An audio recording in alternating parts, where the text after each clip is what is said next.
So over here you can see that I have a project opened up and I got a list of tasks right here. So over here on the top, if I were to click on different tabs right here, you can see that the ribbon with different options pop up. So sometimes what happens is that, especially if your monitor is small, you may want more viewing area. And in that case, what you can do is you can simply hide up the ribbon options right here and only view the tabs.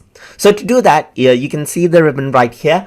On the right hand side of the ribbon, you can go around and click on the small triangular icon right here. So once you go around and click right here, you can see that it is set right now to always show ribbon.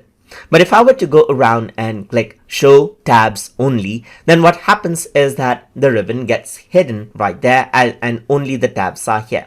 So how do you access the options is just by clicking on the tab. So the ribbon appears, so you can go around onto different tabs as you want, just like this, and then click on, let's say, different options, and you can still get access to it. But as soon as you click outside or choose an option, the ribbon gets hidden.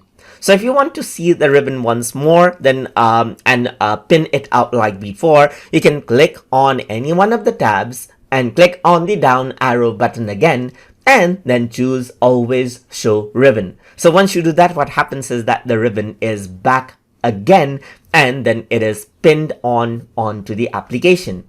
And that is how you can work around with ribbon adjustment inside of Microsoft Project. So I hope you guys learned something as always. And as always, please like, comment, share, and subscribe.